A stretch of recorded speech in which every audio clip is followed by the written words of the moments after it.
So let's see, Billy Stedman, right? Stedman. Billy Stedman asked if anybody else is working in corrections or has worked in corrections, and just to connect with her. Sometimes it's nice to see how the standards can be carried out and used in all kinds of different learning environments. Last year we did the Reading Institute, so 6 days over the course of an academic year in Hermiston, Oregon, and there was mostly corrections people there, and it was amazing. They were just an amazing group.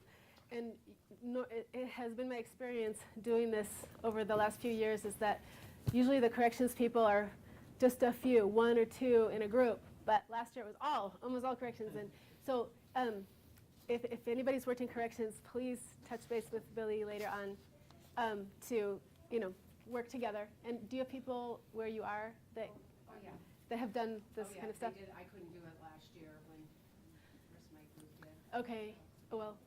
Anyway, so we're going to get a little more into the framework itself. So far, we've looked at the standard itself. That was the one on page 2 with the components. We looked at the level descriptions, which is the 4 dimensions. Remember the 4 dimensions? Pop quiz, what are the 4 dimensions? Don't look at your paper. Fluency, range, knowledge base. Good job. A plus. Okay. So this is where this is the developmental, showing the developmental growth of our students in a lot of different dimensions. So now we're going to get a little deeper into the actual standard itself, the framework itself and how to use it. So for example, if our students are going to be able to, let's say, give me a purpose. Find out what time lunch is. Find out what time lunch is. Okay, I lived in China, and I had a hard time, what time is lunch? It's written right there. Duh, it's right there. But, my Chinese was not that good at that time. So what did I need to be able to do to figure out in this, maybe a bunch of characters what said time? So this is, actual word recognition, skimming and scanning and zooming in on that. Maybe there was a numeral there that would kind of key me in. So there was a lot of things that had to go on there in order for me to find out what time lunch was. This is what we're going to talk about now, is what are all those little things that we need to be working with our students. This is the stuff that we do every day in the classroom, just the nuts and bolts of all the different things that the students need to do in order to do the process. Do you know what I mean when I say do the process? Somebody give me another example. Read the voter's guide to decide. Yeah, there's a lot involved there, isn't it? So think about all the different little pieces that would come into that. Can help me name some pieces about reading the voter's guide. This would have to be in a really pretty advanced student. So figure out who's running for which office. Okay. And understand how the candidates are listed in the guide. So we're looking at text organization, maybe name matching, title matching page numbers to the different pages where people are. What else might come into play there? Yeah. When you're voting yes and it really means no. No, it really means yes. Okay, so looking carefully at the wording. This is where lots of grammar will come into play. Other things like unless is a tricky one. The logic behind the words like that. May, shall, must. All these things will come to play. So these are I got a whole pocket full of nails and screws here and hammer and saw, and we're going to go do this. But it's for what purpose? It's to be able to understand that voter's pamphlet. So I'd like you to open. We're going to just, I know y'all teach at different levels, but we're going to just start looking at level 1 to start. And you'll find in your, let's look before we get deeper, let's look just at your little tabs on the side. First tab is the elements. elements of the framework. So this is like the basic overview of how the framework is set up. Look down, second tab. What's it say? Single level. Yeah. So we're actually going to go into here, but let's look at the other tabs before we do that. The next one says glossary. I think there may be a few terms missing from the glossary. I noticed a few of the words we've been using are not here. Most of them are. You'll hear things like benchmark, strand, benchmark, components, sub-benchmarks, these kinds of words, and these all should be in here. And if they're not, We need to know. okay, we need to know. So, and the nice thing is later we'll pull up the online version of the learning standards, which is the same as this right now, but will be updated. So you can see how you can just easily get that information without having to print out a lot of stuff. But these things are pretty handy to be able to. Mine is the one I have in my office is all earmarked and written in, and it's got Post-its all over it and stuff. Okay, and then the last part down here is the test correspondence. This is only, and this isn't, it's not completely accurate, but if you end up going into the reading institutes, you'll get to use this more for helping for placement and choosing texts that are appropriate for your level with the grade level equivalent, things like that. But we won't look at that today. So let's open second tab, single level view, and open up to page 40. So this is for level 1. Let's see. So mine is just the same as yours. Tell me about this. Yeah. The STEM and the components. It's the standard. With, what did you say? You said the STEM and the components. Yeah. Just labels. Yeah, so that's the standard. So what you'll see, this is level 1, but we have all the way up to level 8. What you'll see is the standard is repeated on each level so that if you're working with a high level group, you don't have to go search back and find that standard again when you're planning your classes. So it's just right here on for every level, for convenience. Let's look here. Does this look familiar at all?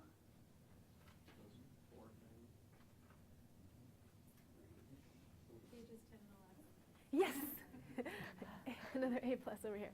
So remember we looked at pages 10 and 11 right before lunch? And those were the level descriptions.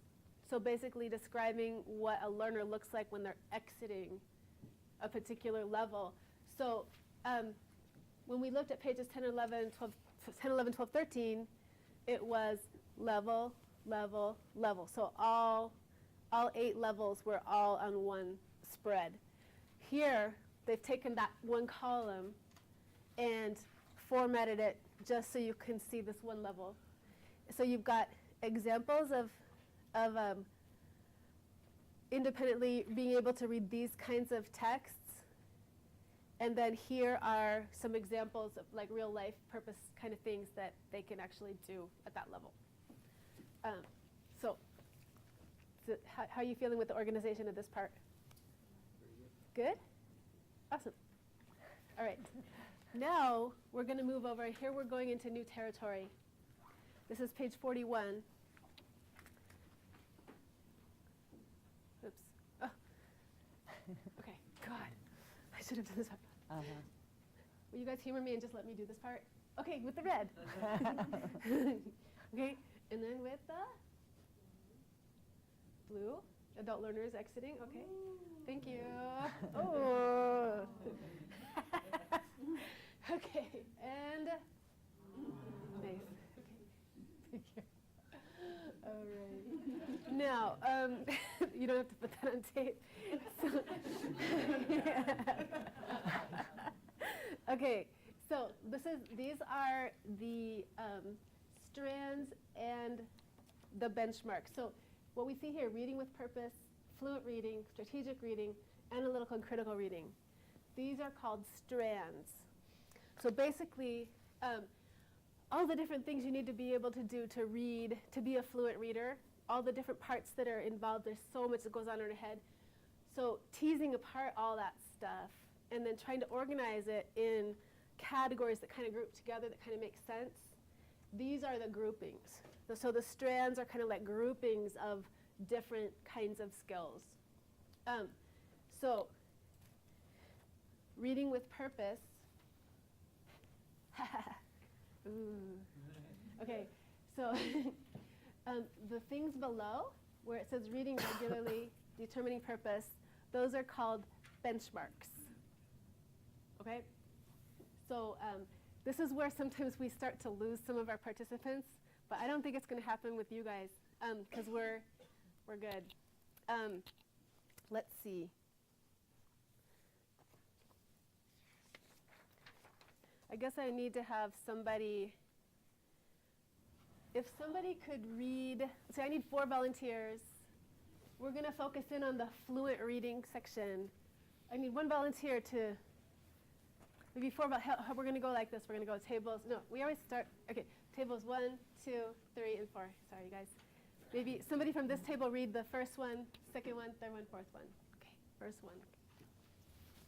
Just read out loud. Reading with purpose? Let's start with we're going to look at the fluent reading one. Pronounce. On It says site? Pronounce. Pronounce on site. I'm sorry. Pronounce on site a few high frequency and personally relevant symbols and words found at home and in the community. Thank you. We're going to stop just for a second. Notice how this is pretty short, on-site word recognition, and this was a lot more, it elaborates more.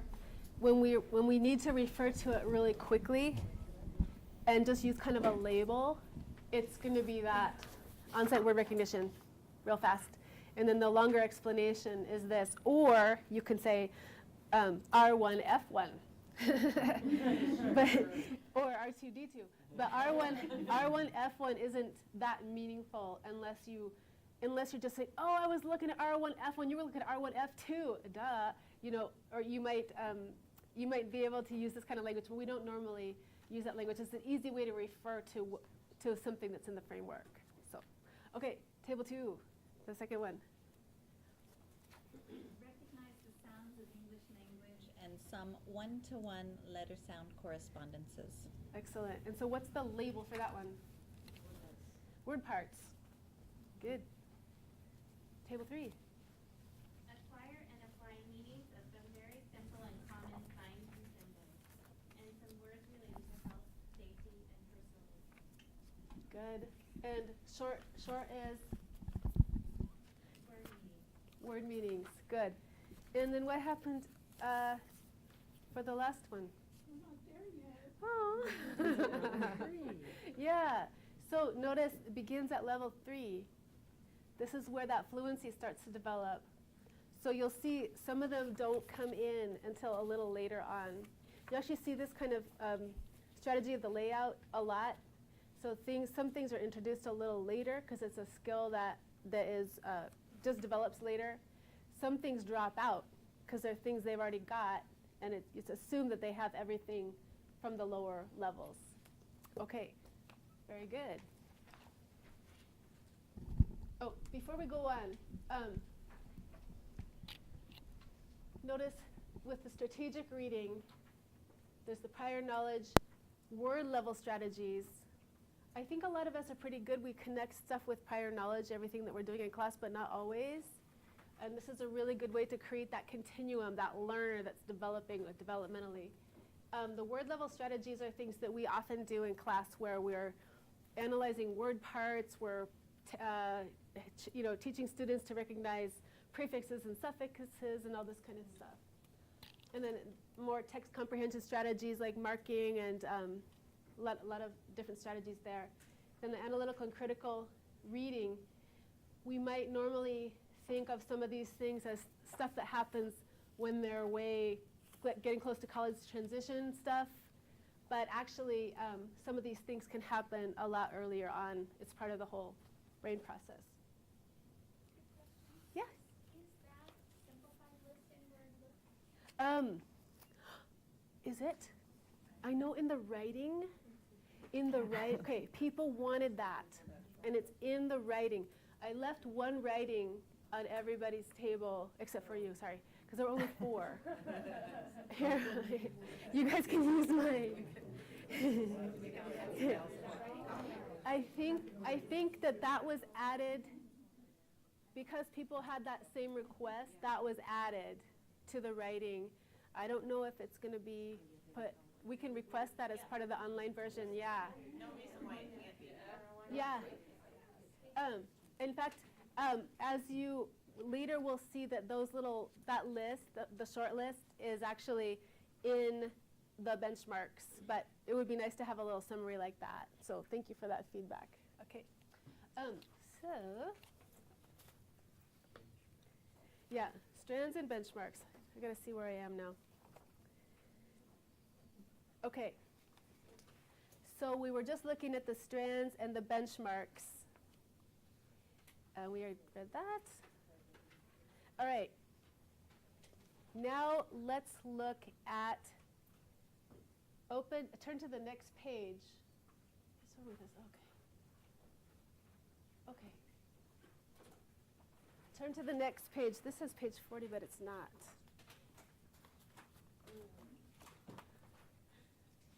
Here we go.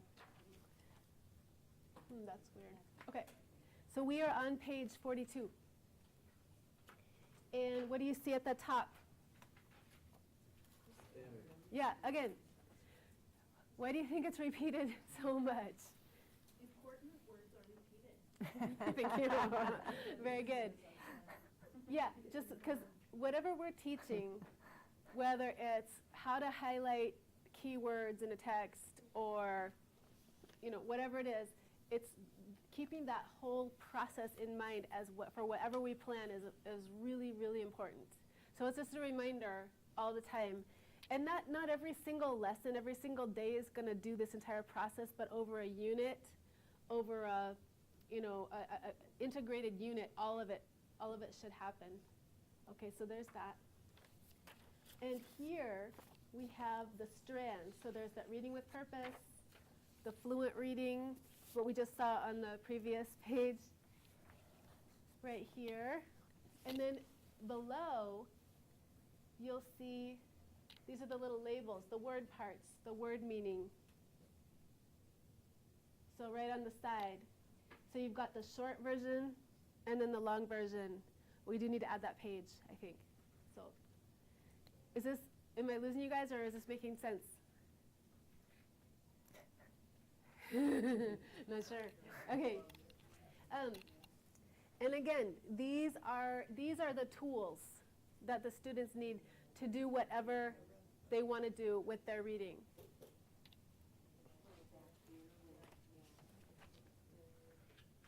Okay. Now, benchmarks and sub-benchmarks.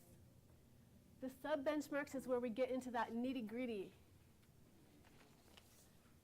Let's see, I'd like to have somebody read, let's see, what should we do this time?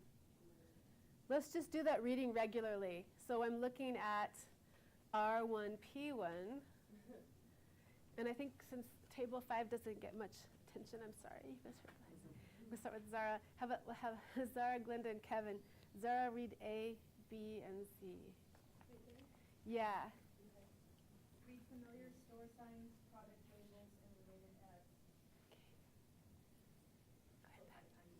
Yeah. High frequency practical and survival signs and symbols. For example, exit, danger, poison symbol, restroom, hospital, school. Read very simple charts, scoreboards. Yes. Okay.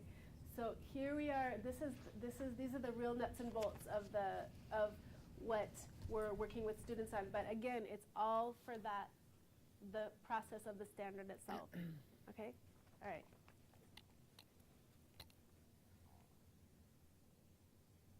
Okay. So this is what I'd like to know now. Let me just make sure that I've covered all that you guys needed. Okay.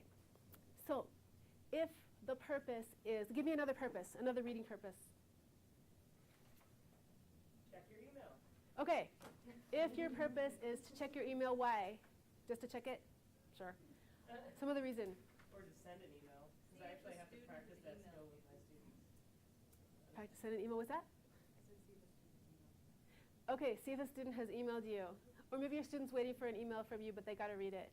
Okay, so many strategies go into doing that. And so when we're working with students, we are working on those individual things in order that they do whatever the task is. So I want to go back to this one. Let's say in class, you're working on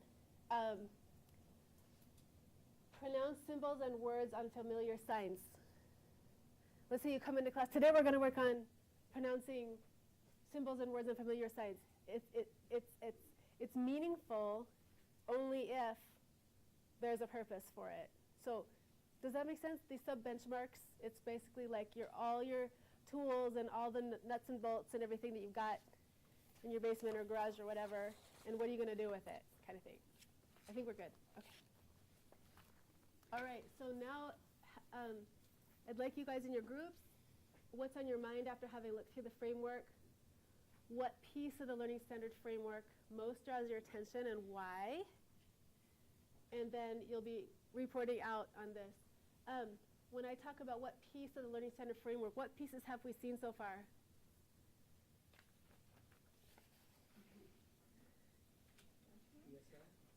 We've seen the benchmarks. I want to go from, so the standard. STEM and the components of the standard. Good. Together. Strands, benchmarks, sub-benchmarks, and level descriptions. Yeah? Yeah, so we've seen the component with the STEM and the the standard with the STEM and the components. It doesn't matter, just say standard. It's fine. And then we said level descriptions. And now we've seen the benchmarks with the strands and the sub-benchmarks. You don't need to be fluent in this lingo, but the actual parts of the framework are important to know. So in your groups, I'd like you to just thumb through, back and forth again, talk about what pulls you, what most draws your attention, and explain to each other why it most draws your attention, and we'll share out in a minute as a group. What if I will, shrink this page, give us standard, point to this, STEM, point to this, so that we can keep referring back in case we didn't remember, levels. Example of one of each. Yeah. Yep.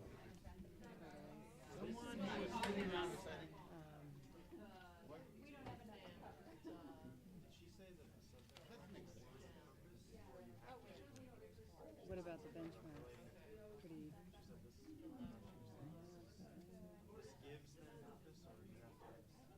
It's a nice umbrella for the strands.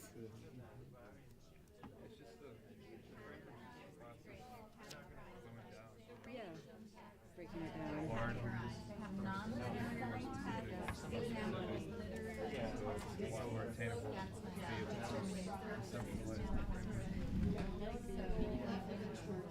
And then our job is to take it.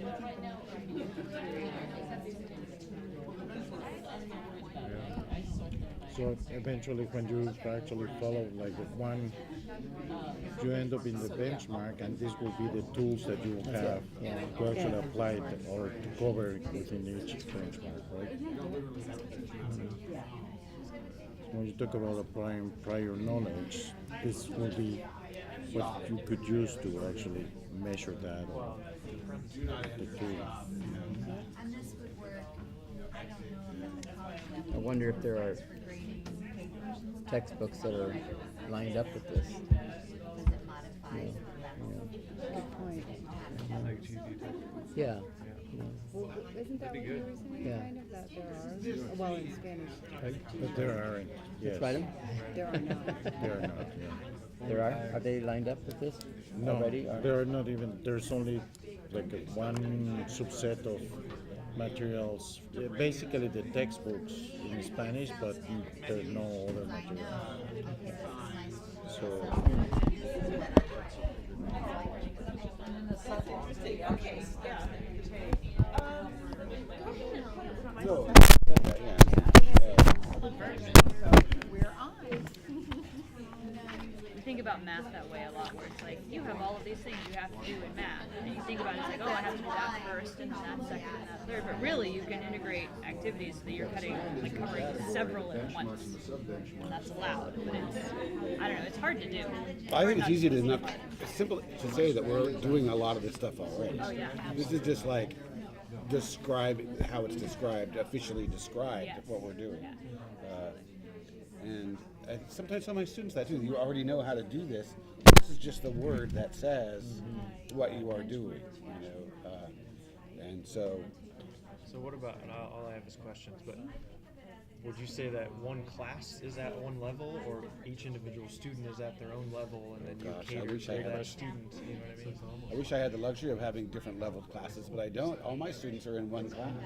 I have people who can't read or in their own Yeah, they're language all in or the same speak class, any right? English at all, and I have But people you mean who are. within the same level class, right? I mean, Yeah. students are at different levels. Right, yeah. So you have to keep all I of only the have- levels Literally in mind, from sort of. and- beginning Sure. literacy to advanced.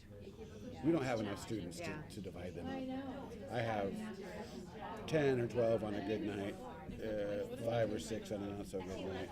You know, and that's it. That's the entire college. You know. A great variance between your students. I mean, you have some that are just Yeah. beginners and some are advanced in the same I'm class. actually kind of relieved when the ranked beginners don't show up because, which is a horrible way to feel. But I can go, oh yeah, okay, we can work on something that we can all talk about. You know. It does create a challenge, a real challenge.